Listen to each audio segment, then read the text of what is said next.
जय सिया राम। प्रेमी भक्तों, हरि भक्तों को प्रणाम। प्रेमी भक्तों, ये मंत्र बोलकर साक्षात हनुमान जी महाराज प्रकट हो जाएंगे आपके सामने।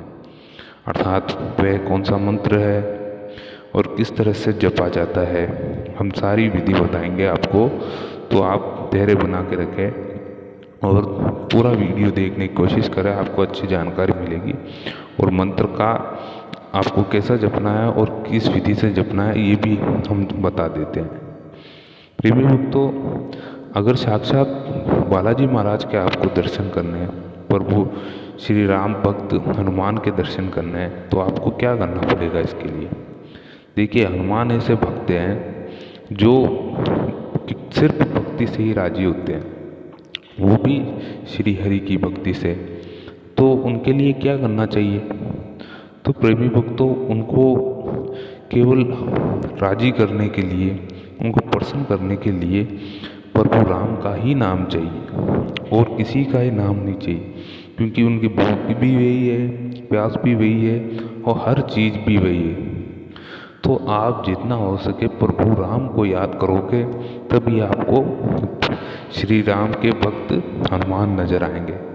और देखिए, इसको जपने के लिए कोई विधि विधान नहीं है। इसके लिए जपने के लिए आपको सिर्फ निरंतरता होनी चाहिए, जैसे हनुमान जपते हैं उसी तरह।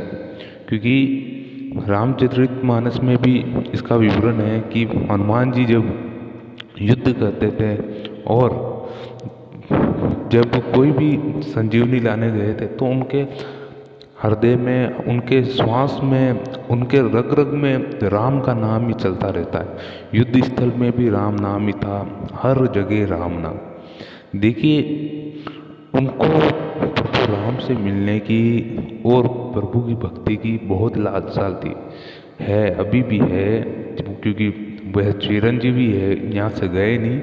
कि 7 जीवी चिरंजीवी है, जिनमें से एक स्वयं हनुमान जी महाराज है, जिनको चिरंजीवी होने का वरदान प्राप्त है। तो प्रेमी भक्तों, अगर बालाजी महाराज को आप दर्शन करना चाहते हो तो आप स्वयं कर सकते हो, क्योंकि वह अभी कहीं गए भी नहीं है, वर्तमान समय में इस पृथ्वी पर, इस धरा पर ही है और समय समय पर भक्तों को अपने दर्शन भी देते हैं। और पता नहीं किसी ना किसी रूप में वे प्रेमी भक्तों से मिलते हैं, उन्हें आशीष देते हैं, आशीर्वाद देते हैं और अपना भक्ति स्वरूप प्रेम बांटते हैं।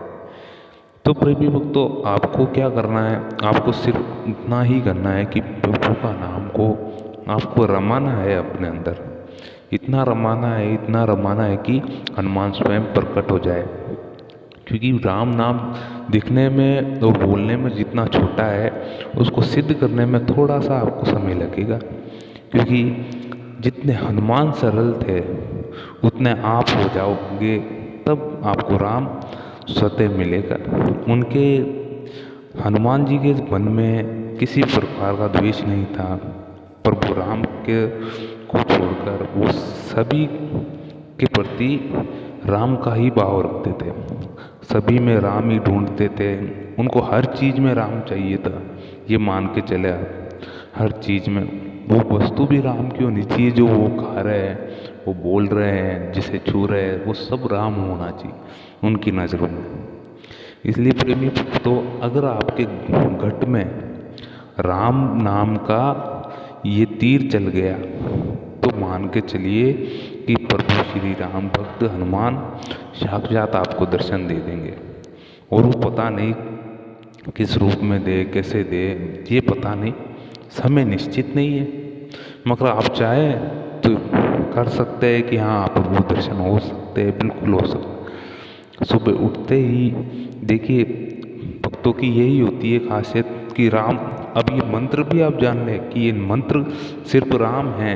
राम, 2 अक्षर का राम, इतना कोई लंबा चौड़ा हनुमान जी का मंत्र नहीं है, कोई शाबर मंत्र नहीं है, कोई ऐसा मंत्र नहीं है। देखिए, सबसे प्रिय मंत्र या प्रिय शब्द प्रभु हनुमान जी के लिए केवल एक है, वो है श्री राम। श्री राम। अगर देखिए, आपको प्रभु हनुमान जी महाराज को प्रसन्न करना है तो श्री राम के अलावा कोई भी मंत्र नहीं चलेगा। आप हनुमान का ही मंत्र बोलोगे कैसे चलेगा। आप श्री राम को भजो, श्री राम को भजोगे वो सोते चले आएंगे, आपके पीछे पीछे दौड़े चले जाएंगे, आपके हर कार्य में आपके साथ रहेंगे। जिस तरह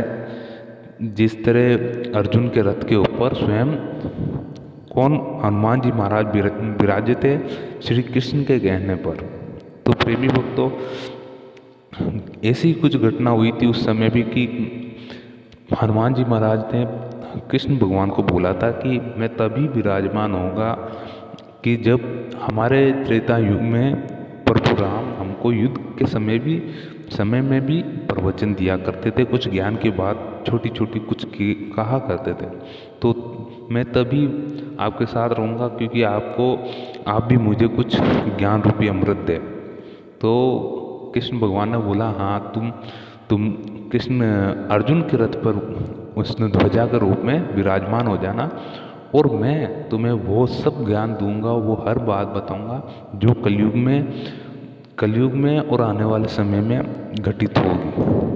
तो इस तरह प्रभु हनुमान भी उस अर्जुन के रथ पर ध्वजा के रूप में भी विराजमान थे कि वो श्री कृष्ण से वो अमृत ज्ञान सुनना चाहते थे।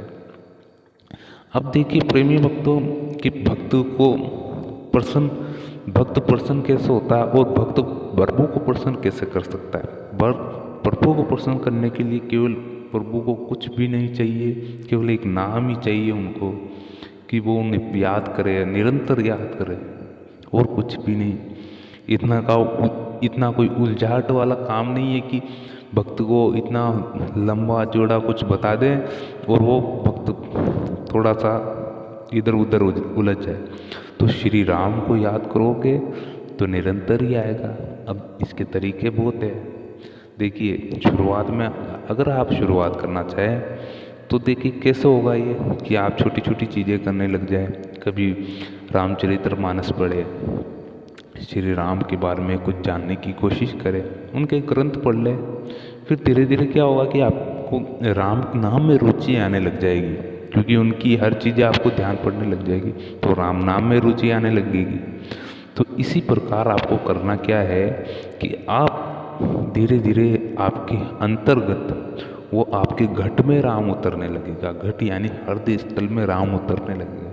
और जब पूर्ण रूप से हृदय स्थल में राम उतर जाएगा आपके, तो ये मान के चलो प्रेमी भक्त वो एक समय और वो एक ही शब्द, उस समय केवल एक शब्द निकालने पर यानी आपके बोलने पर ही तुरंत राम साक्षात प्रकट हो जाएंगे। क्योंकि उसको मंथना पड़ता है, मंथन होता है तभी कोई चीज़ को सिद्ध करना पड़ता है। ये मान लीजिए आपको उसको सिद्ध करके उसको रमाना पड़ेगा आपके रोम में, तब एक आवाज़ देते ही प्रभु श्री राम भक्त हनुमान आपके कहने पर चले आएंगे। तो प्रेमी भक्तों ये वीडियो आपको कैसा लगा जरूर बताएं। जय श्री राम।